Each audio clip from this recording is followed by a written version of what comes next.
ಈ point number 13ರಲ್ಲಿ ಈಗಾಗಲೇ ಉತ್ಖನನ ನಡೆಸೋದಕ್ಕೆ ಎಲ್ಲಾ ರೀತಿಯ ಸಿದ್ಧತೆಗಳನ್ನ ಮಾಡಿಕೊಳ್ಳಲಾಗಿದೆ. ಈಗಾಗಲೇ ಅಧಿಕಾರಿಗಳು ಅಲ್ಲಿ ಈ ಹಿಂದೆ ಕೆಲವು ಪಾಯಿಂಟ್ಗಳಲ್ಲಿ ಈ ಟೆಂಟ್ ಅನ್ನ ಕಟ್ಟಿದ್ರಲ್ವಾ, ಪರದೆಗಳನ್ನ ಕಟ್ಟಿ ಗೌಪ್ಯತೆಯನ್ನ ಕಾಪಾಡಿಕೊಳ್ಬೇಕು ಅನ್ನುವಂತಹ ನಿಟ್ಟಿನಲ್ಲಿ ಯಾವ ರೀತಿಯಲ್ಲಿ ಟೆಂಟ್ ಕಟ್ಟಿದ್ರೋ ಅದೇ ರೀತಿಯಲ್ಲಿ ಇಲ್ಲೂ ಕೂಡ ಪರದೆಯನ್ನ ಕಟ್ಟೋದಕ್ಕೆ ಎಲ್ಲಾ ರೀತಿಯ ಸಿದ್ಧತೆಗಳನ್ನ ಮಾಡ್ಕೊಳ್ತಾ ಇದ್ದಾರೆ. ಯಾವುದೇ ಕಾರಣಕ್ಕೂ ಕೂಡ ಈ ಉತ್ಖನನದ ಮಾಹಿತಿ ಅಥವಾ ಅದರ ವಿಜುವಲ್ಸ್ ಹೊರಗಡೆ ಹೋಗಬಾರದು ಅನ್ನುವಂಥ ಕಾರಣಕ್ಕಾಗಿ ಅಧಿಕಾರಿಗಳು ಸಿದ್ಧತೆಯನ್ನ ನಡೆಸ್ತಾ ಇದ್ದಾರೆ. ಇವತ್ತು ಧರ್ಮಸ್ಥಳದಲ್ಲಿ 13ನೇ ಪಾಯಿಂಟ್ ಉತ್ಖನನ, 9ನೇ ದಿನದ ಉತ್ಖನನಕ್ಕೆ SIT ಅಧಿಕಾರಿಗಳು ಸಿದ್ಧತೆಯನ್ನ ನಡೆಸ್ತಾ ಇದ್ದಾರೆ.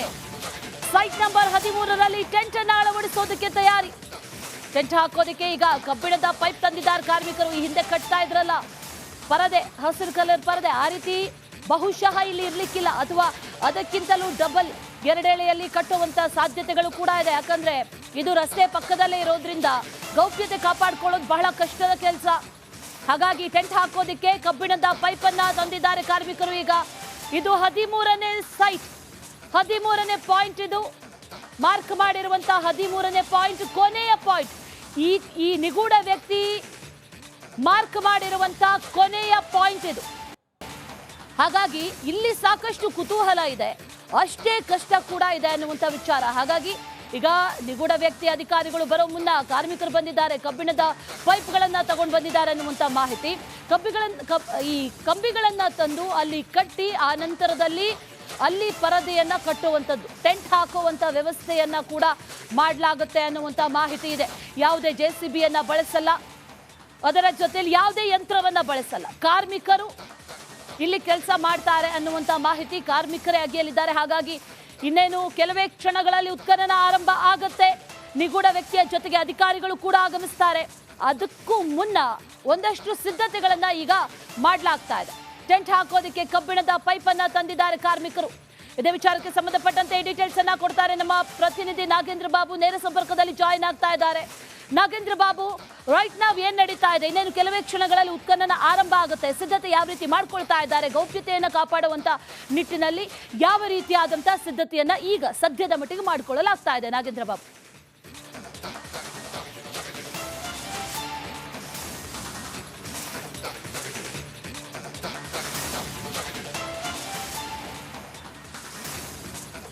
ಅಶ್ವಿನಿ, ನೋಡಿ, ಈಗ ನಾನೀಗ 13ನೇ ಪಾಯಿಂಟ್ನ ಮುಂಭಾಗದಲ್ಲೇ ನಿಂತಿದ್ದೀನಿ. ಆ ಒಂದು 13ನೇ ಪಾಯಿಂಟನ್ನು ನಮ್ಮ ಕ್ಯಾಮ್ರಾ ಪರ್ಸನ್ ಮಧು ತೋರಿಸುವಂಥ ಕೆಲಸವನ್ನು ಮಾಡ್ತಾ ಇದ್ದಾರೆ. ಪ್ರಮುಖವಾಗಿ ಈ 13ನೇ ಪಾಯಿಂಟನ್ನು ಕಂಪ್ಲೀಟಾಗಿ ಪಟ್ಟಿಯ ಮೂಲಕ ಒಂದು ಸೀಸ್ ಮಾಡುವಂಥ ಕೆಲಸವನ್ನು ಮಾಡಿದ್ದಾರೆ. ಇಲ್ಲಿ ಒಂದಷ್ಟು ಕಂಬಗಳನ್ನು ಕೂಡ ತಂದು ಇಲ್ಲಿ ಇರಿಸಲಾಗಿದೆ. ಪ್ರಮುಖವಾಗಿ ಇಲ್ಲೂ ಕೂಡ ಗೌಪ್ಯತೆಯನ್ನು ಕಾಪಾಡಿಕೊಳ್ಳುವಂಥ ಕೆಲಸವನ್ನು ಮಾಡಲಾಗುತ್ತೆ.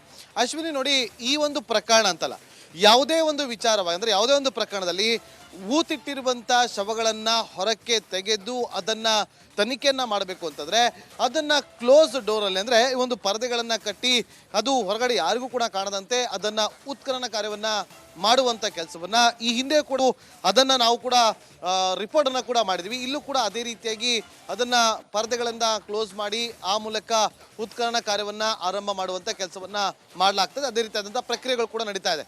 ಪ್ರಮುಖವಾಗಿ SIT ತನಿಖಾ ತಂಡ 13+11A ಪಾಯಿಂಟ್ ಏನಿದೆಯಲ್ಲ, ಇಷ್ಟು ಕಡೆಯೂ ಕೂಡ ಏನೆಲ್ಲ ಸಿಕ್ಕಿದೆ ಅನ್ನೋದ್ರ ಬಗ್ಗೆ ಇಂಚಿಂಚು ಮಾಹಿತಿಯನ್ನು ಕೂಡ ನಿನ್ನೆ ಹಿರಿಯ ಅಧಿಕಾರಿಗಳು ಕಲೆ ಹಾಕಿದ್ದಾರೆ ಅನ್ನೋ ಮಾಹಿತಿ ಸಿಗ್ತಾ ಇದೆ.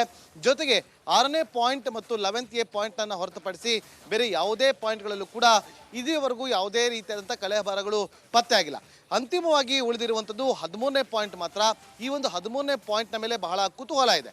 ಯಾಕೆ ಅಂತಂದರೆ ಇಲ್ಲಿ ನಾನು ಅನೇಕ ಶವಗಳನ್ನು ಹೂತಿಟ್ಟಿರೋದಾಗಿ ಖುದ್ದು ಮುಸುಕುದಾರಿ ವ್ಯಕ್ತಿ SIT ಮುಂದೆ ಹೇಳಿಕೊಂಡಿರುವಂಥ ಹಿನ್ನೆಲೆಯಲ್ಲಿ ಇಲ್ಲಿ ಉತ್ಖನನ ಮಾಡಿದಾಗ ಆತ ಹೂತಿಟ್ಟಿರುವಂಥ ಶವಗಳೇನಾದರೂ ಪತ್ತೆ ಆಗುತ್ತಾ ಅಥವಾ ಇಲ್ವಾ ಅನ್ನೋದಕ್ಕೆ ಒಂದಷ್ಟು ಕುತೂಹಲ ಇದ್ದರೆ, ಮತ್ತೊಂದು ಕಡೆ ಇಲ್ಲಿ ಕೆಲ ವರ್ಷಗಳ ಹಿಂದೆ ಪ್ರವಾಹ ಬಂದು ಎಲ್ಲವೂ ಕೂಡ ಕೊಚ್ಕೊಂಡು ಹೋಗಿತ್ತು ಅಂತ ಹೇಳಲಾಗ್ತಾ ಇದೆ. ಇದರ ಜೊತೆಯಲ್ಲಿ ಇಲ್ಲಿ ಐಟನ್ನು ಮಾಡೋದಕ್ಕೆ, ಅಂದರೆ ಇಲ್ಲಿರುವಂಥ ಮನೆಗಳ ಬಳಿಯೂ ಕೂಡ ನೀರು ಬಂದಿತ್ತು. ಹಾಗಾಗಿ ಇದನ್ನು ಐಟ್ ಮಾಡೋದಕ್ಕೆ ಸುಮಾರು 10 ಅಡಿ ಐಟಷ್ಟು ಮಣ್ಣನ್ನು ಕೂಡ ಹಾಕಿ ಎತ್ತರವನ್ನು ಮಾಡಿದ್ದಾರೆ ಅನ್ನೋ ಮಾಹಿತಿ ಕೂಡ ಇದೆ. ಹಾಗಾಗಿ ಇಲ್ಲಿ ಯಾವ ರೀತಿಯಾಗಿ ಇವತ್ತು SIT ಉತ್ಖನನ ಕಾರ್ಯವನ್ನು ಮಾಡುತ್ತೆ ಅಂತ ಒಂದಷ್ಟು ಚರ್ಚೆಗಳಾಗ್ತಾ ಇದ್ರೆ, ಮತ್ತೊಂದು ಕಡೆ ಈಗ SIT ಮೂಲಗಳಿಂದಲೇ ನಮಗೆ ಸಿಕ್ಕಿರುವಂಥ ಮಾಹಿತಿ ಪ್ರಕಾರ GPR ಎಕ್ಸ್ಪರ್ಟ್ಗಳನ್ನ ಹುಡುಕಾಟವನ್ನ ಮಾಡೋದಕ್ಕೆ ಮುಂದಾಗಿದ್ದಾರೆ. ಒಂದು ವೇಳೆ ಇವತ್ತೇನಾದರೂ GPR ಬಳಸುವಂಥ ಎಕ್ಸ್ಪರ್ಟ್ಗಳೇನಾದರೂ ಸಿಕ್ಕಿದೆ ಆದರೆ ಅವರನ್ನು ಕೂಡ ಕರ್ಕೊಂಡು ಬಂದು ಯಾವುದೇ ರೀತಿಯಾದಂಥ ಉತ್ಖನನ ಮಾಡದೆ ಆ ಒಂದು ತಂತ್ರಜ್ಞಾನದಿಂದ ಹುಡುಕಾಟವನ್ನ ನಡೆಸೋದಕ್ಕೆ ಒಂದಷ್ಟು ಪ್ಲಾನಿಂಗ್ ಅನ್ನ ಕೂಡ ಮಾಡ್ಕೊಂಡಿದ್ದಾರೆ ಅನ್ನೋ ಮಾಹಿತಿ ಕೂಡ ಸಿಗ್ತಾ ಇದೆ. ನನ್ನ ಜೊತೆ ಇವತ್ತು ಇಲ್ಲಿ ನಮ್ಮ ಮಂಗಳೂರು ಪ್ರತಿನಿಧಿ ನನ್ನ ಸಹೋದ್ಯೋಗಿ ದಿನೇಶ್ ಕೂಡ ಇದ್ದಾರೆ. ಅವನು ಕೂಡ ಕೇಳ್ತಾ ಹೋಗ್ತೀನಿ. ದಿನೇಶ್, ಈ 13ನೇ ಪಾಯಿಂಟ್ ಬಹಳ ಕುತೂಹಲಕ್ಕೆ ಕಾರಣವಾಗಿರುವಂಥದ್ದು. ಇಲ್ಲಿ ಎದುರುಗಡೆ ಮನೆ ಕೂಡ ಇದೆ, ರಸ್ತೆ ಕೂಡ ಇದೆ. ನಾವು ಬೆಳಗಿಂದಲೂ ಕೂಡ ನೋಡ್ತಾ ಇದ್ದೀವಿ, ಪ್ರತಿನಿತ್ಯ ಇಲ್ಲಿ ಸಾಕಷ್ಟು ಸಂಖ್ಯೆಯಲ್ಲಿ ಓಡಾಡ್ತಾ ಇದ್ದಾರೆ. ಹಾಗಾಗಿ ಈ 13ನೇ ಪಾಯಿಂಟ್ ಯಾಕೆ ಬಹಳ ಕುತೂಹಲಕ್ಕೆ ಕಾರಣ ಆಗ್ತಾ ಇರೋದು? 13ನೇ ಪಾಯಿಂಟ್ ಯಾಕೆ ಅಂದರೆ ಬಹಳ ಪ್ರಮುಖವಾಗಿ ಆತ ವಿಚಾರಣೆ ಸಂದರ್ಭದಲ್ಲೂ ಹೇಳಿದ್ದ. ಅಂದರೆ 13ನೇ ಪಾಯಿಂಟ್ನಲ್ಲಿ ಸಾಕಷ್ಟು ಶವಗಳನ್ನು ಹೂತಿಕ್ಕಿದ್ದೇನೆ ಅಂತ ಹೇಳಿದ್ದ. ಅದೊಂದು ಕುತೂಹಲ. ಆದರೆ ಮತ್ತೊಂದು ಈ ಒಂದು 13ನೇ ಪಾಯಿಂಟ್ ಏನಿದೆ ಅದು ಬಹಳಷ್ಟು ಸವಾಲು. ಅಂದರೆ ಪಕ್ಕದಲ್ಲೇ ಒಂದು ಡ್ಯಾಮ್ ಇದೆ. ಡ್ಯಾಮ್ ಇರುವ ಕಾರಣವಾಗಿ ಇದೇನಾದರೂ ಮತ್ತಷ್ಟು ಡೀಪ್ ಮಾಡಿದರೆ ಡ್ಯಾಮ್ನ ನೀರು ಈ ಕಡೆ ರಭಸವಾಗಿ ಹರಿದ್ರೆ ಒಂದಷ್ಟು ಅಪಾಯಗಳು ಕೂಡ ಇದೆ. ಅದೊಂದು ಬಹಳಷ್ಟು ದೊಡ್ಡ ಅಪಾಯ ಅಂತ ಹೇಳ್ಬೋದು. ಅದರ ಜೊತೆಗೆ ಈ ಒಂದು ಏನು ಟ್ರಾನ್ಸ್ಫರ್ ಕಂಬಗಳಿದೆ ಅದನ್ನು ತಪ್ಪಿಸಿಕೊಂಡು ಆ ಒಂದು ಉತ್ಖನನ ನಡೆಸಬೇಕಾದಂಥ ಸವಾಲು SIT ಟೀಮಲ್ಲಿ ಇದೆ. ಹೀಗಾಗಿ ನಿನ್ನೆ ಇದಕ್ಕೆ ಒಂದು ಪ್ಲ್ಯಾನ್ ಮಾಡಿದ್ರು. ಅಂದರೆ 13ರಲ್ಲೇ ನಿನ್ನೆ ಉತ್ಖನನ ಮಾಡಬೇಕಂತ ಭಾಳಷ್ಟು ಪ್ಲ್ಯಾನ್ ಮಾಡಿದ್ರು. ಏನು ಪೊಲೀಸರನ್ನು ಕೂಡ ನಿಯೋಜನೆ ಮಾಡಿದ್ರು. ಜೊತೆಗೆ ಅಲ್ಲಿ ಬ್ಯಾರಿಕೇಡ್ ಹಾಕಿ ಈ ಕಡೆ ಬರದಂತೆ ನೋಡಿಕೊಂಡಿದ್ರು ಕೂಡ. ಆದರೆ ಲಾಸ್ಟ್ ಮೂಮೆಂಟಲ್ಲಿ ಈ ಒಂದು 13ನೇ ಪಾಯಿಂಟ್ ಏನಿದೆ ಇದು ಭಾಳಷ್ಟು ಸವಾಲಿನ ಒಂದು ಪಾಯಿಂಟ್ ಆಗಿರುವ ಕಾರಣವಾಗಿ ಇದಕ್ಕೆ ಒಂದಷ್ಟು ಪೂರ್ವ ಸಿದ್ಧತೆಗಳು ಅಗತ್ಯ ಇತ್ತು. ಹೀಗಾಗಿ ಒಂದಷ್ಟು ಪೂರ್ವ ಸಿದ್ಧತೆಗಳನ್ನು ನಿನ್ನೆ ಮಾಡಿಕೊಂಡು ಯಾವತ್ತು ತಯಾರಿಯಾಗಿ ಈ ಒಂದು 13 ಲೈಟ್ ಕಂಬಗಳಿದೆ, ಇದು ಕೂಡ ಅಡಚಣೆ ಆಗುತ್ತೆ ಅಂತ ಹೇಳಿ. ಹೌದು, ಇದು ಬಹಳಷ್ಟು ಅಡಚಣೆ ಆಗುವಂತ ಸಾಧ್ಯತೆಗಳು ಇದೆ. ಅಂದ್ರೆ ಆತ ಒಂದಷ್ಟು ಡಿಮ್ಯಾಂಡ್ ಮಾಡಿದ್ದಾನೆ ಅಂತ ಹೇಳಲಾಗ್ತಿದೆ. ಅಂದ್ರೆ ಆತ ಈ AC ಅವರಲ್ಲಿ ಈ ಒಂದು ಪಾಯಿಂಟ್ ಏನಿದೆ ಇದನ್ನು ಹೆಚ್ಚು ಅಗಲದವರೆಗೆ ಅಗಿಬೇಕು. ಅಂದ್ರೆ ಸುಮಾರು 20 ಫೀಟ್ ವರೆಗೂ ಕೂಡ ಅಗಲದವರೆಗೆ ಅಗಿಬೇಕು. ಜೊತೆಗೆ 8ರಿಂದ 10 ಫೀಟ್ ವರೆಗೆ ಆಳಕ್ಕೆ ಅಗಿಬೇಕಂತ ಹೇಳಿದ್ದೆ. ಹೀಗಾಗಿ ಇದೊಂದು ಬಹಳಷ್ಟು ಸವಾಲು. ಅಷ್ಟು ಅಗೆದ್ರೆ ಆ ಭಾಗದ ನೀರು ಈ ಭಾಗಕ್ಕೆ ರಭಸವಾಗಿ ಹರಿಯುವಂತಹ ಬಹಳಷ್ಟು ಸಾಧ್ಯತೆಗಳಿದೆ. ಅಂದರೆ ಆ ಭಾಗದಲ್ಲಿ ಡ್ಯಾಮ್ ಇದೆ, ಇದರ ಪಕ್ಕದಲ್ಲೇ ಡ್ಯಾಮ್ ಇರುವಂಥದ್ದು.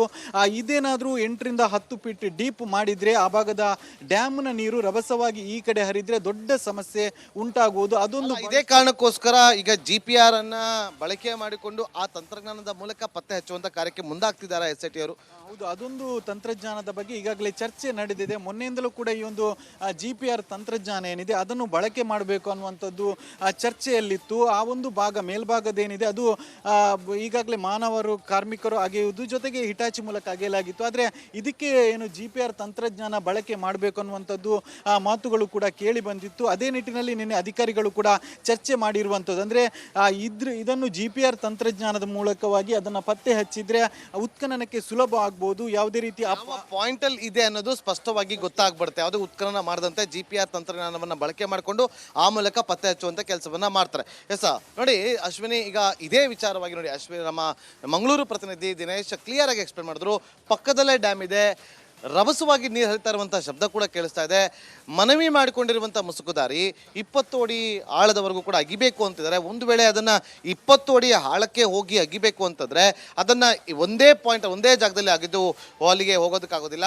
ಸುತ್ತಲೂ ಕೂಡ ಜಾಗವನ್ನು ಮಾಡಿಕೊಂಡು ಆ ಆಳದವರೆಗೂ ಕೂಡ ಹೋಗಬೇಕಾಗತ್ತೆ. ಹಾಗಾಗಿ ಈ 13ನೇ ಪಾಯಿಂಟ್ ಈಗ ಕಗ್ಗಂಟಾಗಿದೆ.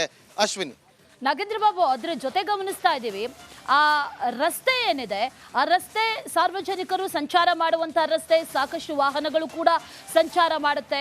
ಆ ರಸ್ತೆಯನ್ನು ಏನಾದರೂ ಅಂದರೆ ಸಂಚಾರ ಮುಕ್ತ ಇರುತ್ತಾ ಅಥವಾ ಸಂಚಾರಕ್ಕೆ ಏನಾದರೂ ಬೇರೆ ಬದಲಿ ವ್ಯವಸ್ಥೆಯನ್ನು ಮಾಡ್ತಾರಾ? ಅದ್ರ ಬಗ್ಗೆ ಏನಾದರೂ ಡೀಟೇಲ್ಸ್ ಇದೆಯಾ? ಅದರ ನಂತರದಲ್ಲಿ ಈ 13ನೇ ಪಾಯಿಂಟ್ ಕೊನೆಯ ಪಾಯಿಂಟ್, ವಾಟ್ ನೆಕ್ಸ್ಟ್? ಮುಂದೇನು? ಹಾಗಾದ್ರೆ ಬೇರೆ ಜಾಗಗಳನ್ನು ಆತ 30 ಪಾಯಿಂಟ್ಗಳಿದೆ ಅಂತ ಹೇಳಿದ್ದ. ಹಾಗಾದ್ರೆ ಮತ್ತೆ ಮಹಜರು ನಡೆಸುವಂತ ಸಾಧ್ಯತೆಗಳೇನಾದ್ರೂ ಇವತ್ತಿದೆಯಾ?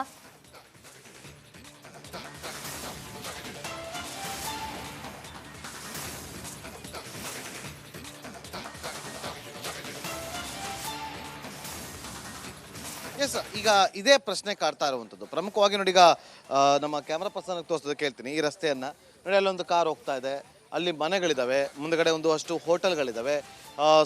ಪ್ರತಿನಿತ್ಯ ಕೂಡ ನೂರಾರು ಸಂಖ್ಯೆಯಲ್ಲಿ ಇಲ್ಲಿ ಓಡಾಟವನ್ನ ನಡೆಸ್ತಾ ಇರ್ತಾರೆ. ಹಾಗಾಗಿ ರಸ್ತೆ ಪಕ್ಕದಲ್ಲೇ ಇರುವಂಥ ಈ ಒಂದು ಪಾಯಿಂಟ್ನಲ್ಲಿ ಇವತ್ತು ಉತ್ಖನನ ಕಾರ್ಯವನ್ನ ಮಾಡುವ ನಿಟ್ಟಲ್ಲಿ ಸಂಪೂರ್ಣವಾಗಿ ಇವತ್ತು ಈ ರಸ್ತೆಯಲ್ಲಿ ಯಾವುದೇ ಸಂಚಾರವನ್ನ ಮಾಡೋದಕ್ಕೆ ಬಿಡೋದಿಲ್ಲ. ಅಂದ್ರೆ ಉತ್ಖನನ ಕಾರ್ಯ ನಡೆಯುವಂಥ ಸಂದರ್ಭದಲ್ಲಿ ಬ್ರೇಕ್ ಹಾಕ್ತಾರಾ ಅಥವಾ ಬ್ಯಾರಿಕೇಡ್ಗಳನ್ನು ಹಾಕಿ ತಡೆ ಹಿಡಿಯುವಂಥ ಕೆಲಸವನ್ನ ಮಾಡ್ತಾರ ಅನ್ನೋದು ಬಹಳ ಕುತೂಹಲ ಕೇಳಿಸ್ತಾ ಇದೆ. ನೋಡಿ, ಆ ಒಂದು ಸ್ನಾನಘಟ್ಟದ ಮುಂಭಾಗದಲ್ಲಿ ನಮಗೊಂದು KSRP ಗಾಡಿ ಕಾಣಿಸ್ತದೆ. ಅದರ ಮುಂಭಾಗದಲ್ಲಿ ಈ ರಸ್ತೆಗೆ ಎಂಟ್ರಿ ಆಗುವಂಥ ಜಾಗದಲ್ಲಿ 2 ಬ್ಯಾರಿಕೇಡ್ಗಳನ್ನು ಕೂಡ ಇಟ್ಟಿದ್ದಾರೆ. ಆ ಬ್ಯಾರಿಕೇಡ್ಗಳನ್ನು ಮುಚ್ಚಿ ಈ ರೋಡನ್ನು ಕೂಡ ಕಂಪ್ಲೀಟ್ ಆಗಿ ಕ್ಲೋಸ್ ಮಾಡ್ತಾರೆ ಅಂತ ಕೂಡ ಹೇಳಲಾಗ್ತದೆ. ಹಾಗಾಗಿ ಪರ್ಯಾಯ ಮಾರ್ಗ ಇದಕ್ಕೆ ಸೂಚನೆ ಕೊಡ್ತಾರಾ ಅನ್ನೋದು ಕುತೂಹಲ ಕೂಡ ಕೇಳಿಸ್ತಾ ಇದೆ. ಇಲ್ಲಿ ಯಾವುದೇ ರೀತಿಯಾದಂಥ ಪರ್ಯಾಯ ಮಾರ್ಗ ಇದೆಯಾ ಅಥವಾ ಸ್ಥಳೀಯರ ಓಡಾಟಕ್ಕೆ ಯಾವ ರೀತಿಯಾದಂಥ ವ್ಯವಸ್ಥೆ ಆಗಿರುತ್ತೆ ಅನ್ನೋದ್ರ ಬಗ್ಗೆ ನನ್ನ ಸಹೋದರಿ ದಿನೇಶ್ನೇ ಕೇಳ್ತೀನಿ. ದಿನೇಶ್, ಈಗ ನೀವು ಇಲ್ಲೇ ಸ್ಥಳೀಯರಾಗಿರೋದ್ರಿಂದ, ಮಂಗಳೂರಿನವರೇ ಆಗಿರೋದ್ರಿಂದ ನಿಮಗೆ ಇಲ್ಲಿನ ಪ್ರತಿಯೊಂದು ಕೂಡ ಗೊತ್ತಿರುತ್ತೆ. ಈಗ ನೋಡಿ, ನಾವು ಈ ಒಂದು ರಸ್ತೆಯನ್ನು ನೋಡ್ತಾ ಇದ್ದೀವಿ. ಈ ಒಂದು ಉತ್ಖನನ ಕಾರ್ಯ ನಡೆಯುವಂಥ ಸಂದರ್ಭದಲ್ಲಿ ಇಲ್ಲಿ ಯಾರು ಕೂಡ ಓಡಾಡದಂತೆ ಒಂದಷ್ಟು ತಡೆ ಹಿಡಿಯುವಂಥ ಕೆಲಸವನ್ನು ಮಾಡ್ತಾರೆ. ಹಾಗಾದರೆ ಒಂದು ವೇಳೆ ಆ ರೀತಿಯಾಗಿ ಕ್ಲೋಸ್ ಮಾಡಿಬಿಟ್ರೆ ಇಲ್ಲಿ ನಾವು ನೋಡಿ ಆಟೋಗಳು ಹೋಗ್ತಾ ಇದೆ, ಬಸ್ಗಳು ಹೋಗ್ತಾ ಇದೆ, ಕಾರ್ಗಳು ಹೋಗ್ತಾ ಇದೆ, ಬೈಕ್ಗಳಲ್ಲಿ ಓಡಾಡ್ತಿದ್ದಾರೆ. ಇವರಿಗೆ ಪರ್ಯಾಯ ಮಾರ್ಗ ಇದೆಯಾ ಇಲ್ಲಿ? ಸದ್ಯಕ್ಕೆ ಪರ್ಯಾಯ ಮಾರ್ಗ ಸೂಚನೆ ಮಾಡಲಿಲ್ಲ. ನಿನ್ನೆ ಕೂಡ ಆ ಒಂದು ಬ್ಯಾರಿಕೇಡ್ ಹಾಕಿದಂಥ ಸಂದರ್ಭದಲ್ಲಿ ಅಗತ್ಯ ಇರುವಂಥ ವಾಹನಗಳನ್ನು ಮಾತ್ರ ಈ ಕಡೆ ಬಿಡ್ತಾ ಇದ್ರು. ಅಂದರೆ ಈ ಭಾಗದಲ್ಲಿ ಯಾರ್ದೆಲ್ಲ ಮನೆ ಇದೆ ಅವರಿಗೆ ಅಗತ್ಯ ಹೋಗಲೇಬೇಕು ಅಂಥದ್ದನ್ನು ಮಾತ್ರ ಅನಿವಾರ್ಯ ಬಂದಾಗ. ಮತ್ತು ಈ ಭಾಗದಲ್ಲಿ ನೋಡ್ಬೋದು, ಈ ಭಾಗದಲ್ಲಿ ಸಾಕಷ್ಟು ಜನ ಈಗ ಕೂತಿದ್ದಾರೆ. ಆದರೆ ನಿನ್ನೆ ಈ ಭಾಗದಲ್ಲೂ ಕೂಡ ಯಾರನ್ನು ನಿಲ್ಲಿಕ್ಕೆ ಬಿಡಲಿಲ್ಲ. ಮತ್ತು ಕೆಳಭಾಗದಲ್ಲಿ ಪಾರ್ಕಿಂಗ್ ಇದೆ, ಆ ಪಾರ್ಕಿಂಗ್ ಏರಿಯಾದಲ್ಲೂ ಕೂಡ ವಾಹನಗಳನ್ನೆಲ್ಲವನ್ನು ತೆರವುಗೊಳಿಸಿದ್ರು. ಒಂದು ಅಂದಾಜು ಇದೆ, ಏನಂದರೆ ಈ ಒಂದು ಟೆಂಟ್ ಹಾಕುವ ಕಂಬಗಳನ್ನು ತಂದಿದ್ದಾರೆ. ಹಾಗಾಗಿ ಒಂದು ಬದಿ ಪೂರ್ತಿಯಾಗಿ ಟೆಂಟ್ ಹಾಕಿದ್ರೆ ರಸ್ತೆಗೆ ಕಾಣಿಸದಂತೆ, ಅಂದ್ರೆ ವಾಹನ ಹೋದ್ರೂ ಕೂಡ ಅದು ಕಾಣಿಸದಂತೆ ಕವರ್ ಮಾಡ್ಲಿಕ್ಕೋಸ್ಕರವಾಗಿ ಈ ಒಂದು ಟೆಂಟ್ ಕಂಬಗಳನ್ನು ತಂದಿದ್ದಾರೆ ಅಂತ ಹೇಳಲಾಗ್ತಿದೆ. ಹೀಗಾಗಿ ಅಗತ್ಯ ಬಿದ್ದಂತ ಒಂದಷ್ಟು ಗಾಡಿಗಳನ್ನು ಮಾತ್ರ, ಅಂದ್ರೆ ಆ ಭಾಗದಲ್ಲಿ ಆ ಮನೆ ಇರುವ ಕಾರಣವಾಗಿ ಅವರಿಗೆ ಅಗತ್ಯ ಬೇಕಾದ್ದು ಹೋಗುವವರಿಗೆ ಮಾತ್ರ ಬಿಡುವಂತಹ ಸಾಧ್ಯತೆಗಳಿದೆ. ಅದಕ್ಕೋಸ್ಕರವಾಗಿ ಈ ಒಂದು ಟೆಂಟ್ ಕಂಬಗಳನ್ನು ಹಾಕಿದ್ದು. ಅಂದ್ರೆ ಇದು ಓಪನ್ ಪ್ಲೇಸ್ ನಲ್ಲಿ ಇರುವ ಕಾರಣವಾಗಿ ಈ ಭಾಗದಲ್ಲಿ ಟೆಂಟ್ ಹಾಕಿ ಬಂದ್ ಮಾಡಿದ್ರೆ ಅವರು ಹೋಗುವಾಗ್ಲೂ ಕೂಡ ಅದು ಕಾಣಿಸೋದಿಲ್ಲ. ಅದಕ್ಕೋಸ್ಕರವಾಗಿ ಒಂದು ಟೆಂಟ್ ಕಂಬಗಳನ್ನು ಈಗಾಗಲೇ ತಂದಿದ್ದಾರೆ. ಇನ್ನೇನು ಕಾರ್ಮಿಕರು ಈ ಭಾಗದ, ಅಂದ್ರೆ ರಸ್ತೆ ಭಾಗದಲ್ಲಿ ಟೆಂಟ್ ಕಂಬಗಳನ್ನು ಹಾಕಿ ದೊಡ್ಡದಾದಂತಹ ಪರದೆಯನ್ನು ಕಟ್ಟುವಂತಹ ಸಾಧ್ಯತೆಗಳು ಇರುವಂತದ್ದು. ಪೂರ್ತಿಯಾಗಿ ಬಂದ್ ಮಾಡಿದ್ರೆ ಈ ಭಾಗಕ್ಕೆ ದಿನೇಶ್, ಈಗ ನೋಡಿ, ಈಗ ಪರದೆಯನ್ನ ಕಟ್ತಾರೆ ಅಂತ ಹೇಳ್ತಾ ಇದ್ರಿ. ಈಗ ಪ್ರಮುಖವಾಗಿ ಈಗ ನೋಡಿ, ಈ ಒಂದು 13ನೇ ಪಾಯಿಂಟ್ನ ಪಕ್ಕದಲ್ಲೇ ಇದ್ದೀವಿ ಅಶ್ವಿನಿ. ನಾವು ನಮ್ಮ ಕ್ಯಾಮರಾ ಪರ್ಸನ್ ಕೂಡ ತೋರಿಸ್ತಿದ್ದಾರೆ. ಇಲ್ಲಿಂದ ಎಷ್ಟು ದೂರದಲ್ಲಿ ಇರ್ಬೋದು ಆ ಒಂದು ಡ್ಯಾಮ್? ಈ ಒಂದು ವೇಳೆ ಇಲ್ಲಿ 20 ಅಡಿ ಆಳವನ್ನು ಅಗಿಬೇಕು ಅಂತಾರೆ, ಸುತ್ತಲೂ ಅಷ್ಟೇ ಅಗಲದಲ್ಲೂ ಕೂಡ ಅವರು ಅಗಿತಾ ಹೋಗಬೇಕಾಗುತ್ತೆ.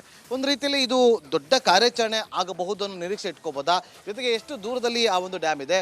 ಈ ರೀತಿಯಾಗಿ ದೊಡ್ಡದಾಗಿ ಇವರು ಅಗಲವಾಗಿ ಅಗಿತಾ ಹೋದ್ರೆ ಆ ನೀರಿನ ಫೋರ್ಸ್ ಏನಾದ್ರು ಇಲ್ಲಿಗೆ ಡ್ಯಾಮೇಜ್ ಮಾಡುವಂಥ ಕೆಲಸಗಳೇನಾದ್ರು ಆಗುತ್ತಾ? ಅದು ಬಹಳಷ್ಟು ದೊಡ್ಡ ಅಪಾಯ. ಅಂದ್ರೆ ಇದರ ಪಕ್ಕದಲ್ಲಿ ಇರುವಂಥದ್ದು ಆ ಒಂದು ಟೇಪ್ ಕಾಣಿಸ್ತಾ ಇದೆಯಲ್ಲ, ಅದರ ಆ ಮರದಿಂದ ಆ ಕಡೆಯೇ ಒಂದು ಡ್ಯಾಮ್ ಇರುವಂಥದ್ದು. ಹೀಗಾಗಿ ಆ ನೀರಿನ ರಭಸ ಏನಿದೆ, ಇದಕ್ಕೆ ಬಹಳಷ್ಟು ರಭಸದಿಂದ ಈ ಭಾಗಕ್ಕೆ ನೀರು ಬರುವ ಸಾಧ್ಯತೆ ಇದೆ.